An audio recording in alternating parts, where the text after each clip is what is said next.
पालक वर्गात तुमची मुलं आहेत ती आपण स्कूलमध्ये पाठवतो. पोटाला चिमटे घेऊन त्यांचं जे काय आर्थिक असेल पैशाचे ट्रान्सफर असेल ते आपण पूर्ण करतो. यामध्ये एकच विचार आहे की आपला मुलगा भविष्यात शिक्षण घेऊन मोठा होऊन आपला आधारस्तंभ बनणार, आधारपणात आपली काठी बनणार, हा सर्वांचं स्वप्न आहे. भारत सरकारने त्यासाठी काय केलं होतं की भारतीय संविधानात सन 2002 मध्ये म्हणजे 2002 मध्ये भारतीय संविधानामध्ये 86वी घटना दुरुस्ती केली आणि त्याच्यामध्ये आपलं जसं मूलभूत अधिकार आणि मूलभूत कर्तव्य आहेत तसे मूलभूत अधिकार म्हणून शिक्षणाचा अधिकार दिला आणि मूलभूत कर्तव्य म्हणून पालकांना 51(a) मध्ये तुम्हाला जबाबदारी दिली की तुम्ही मुलांना मोफत शिक्षणासाठी स्कूलमध्ये पाठवायचं. मग तो जो शिक्षणाचा जो अधिकार आहे तो शिक्षणाच्या अधिकारासाठी एक कायदा केला गेला. तो कायदा केला गेला 4 ऑगस्ट 2009 मध्ये राष्ट्रपतीची स्वाक्षरी झाली आणि 1 एप्रिल 2010 मध्ये शिक्षणाचा जो अधिकार आहे म्हणजे शिक्षणाचा मूलभूत कंपल्सरी अधिकार आहे तो कायदा पास करण्यात आला. त्यालाच बोलतात शिक्षणाचा राईट टू एज्युकेशन ऍक्ट म्हणजे शिक्षणाचा मूलभूत अधिकार. आणि त्या मूलभूत अधिकारामध्ये काय सांगितलं आहे 6 ते 14 वर्षाच्या बालकांना मोफत आणि सक्तीचं शिक्षण दिलं गेलं जाईल आणि त्याच्यामध्ये पालकांची सुद्धा जबाबदारी असणार आहे की त्यांनी विद्यार्थ्यांना शाळेमध्ये पाठवायचं.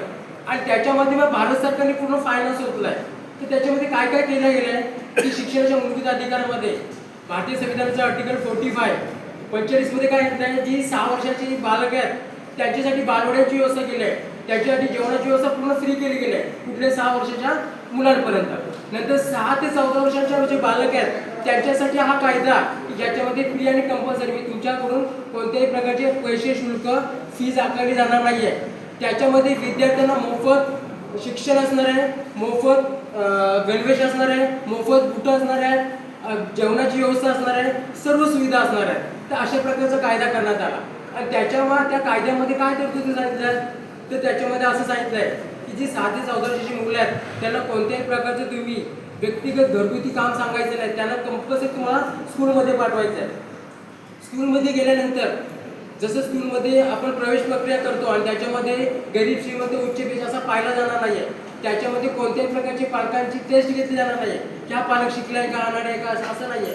त्या पालकाला त्याची जी मुलं आहेत त्या मुलामध्ये गुणवत्ता आहे का त्याचा विचार केला गेला. तुमच्या गरिबी श्रीमंती तुमच्या शिक्षणाचा विचार केला गेला नाही जाणार नाही आहे म्हणजे कोणत्याही प्रकारचा भेदभाव केला जाणार नाही.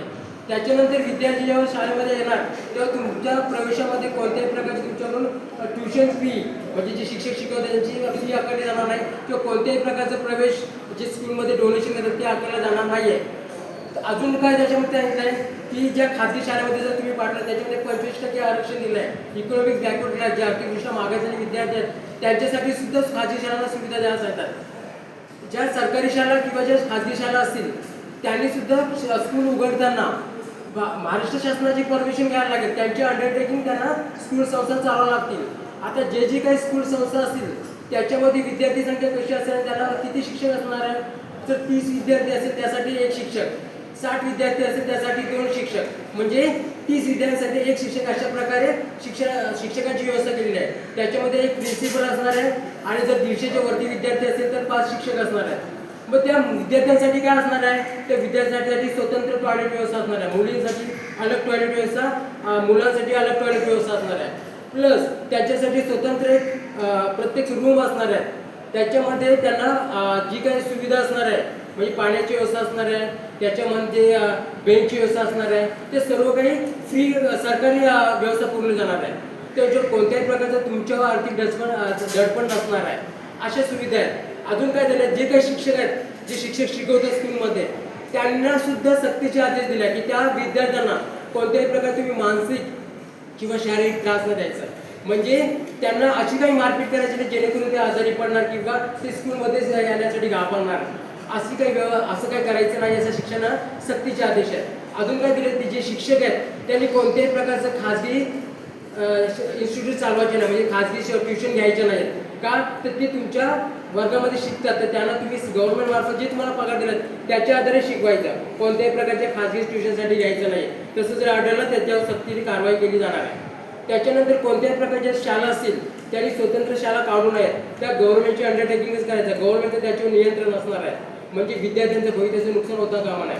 त्याच्यानंतर जो काही विद्यार्थी आहेत त्यांची सर्वांगीण कसं विकास होणार त्यासाठी त्यांना खाला क्रीडामध्ये म्हणजे त्यांच्यासाठी पटांगणाची व्यवस्था असणार आहे. त्यांना सर्व प्रकारचे क्रीडाचं प्रशिक्षण दिलं जाणार आहे. त्याच्यानंतर ज्या स्कॉलरशिप परीक्षा असतील म्हणजे त्यांची गुणवत्ता वाढवण्यासाठी त्या सरकारमार्फत आयोजित केल्या जातील. या सर्व शैक्षणिक सुविधा ह्या फ्री आणि कंपल्सरी शिक्षणाच्या या कायद्यामध्ये गव्हर्नमेंटने आणलेल्या आहेत. तर प्रत्येक पालकांची नैतिक जबाबदारी आहे.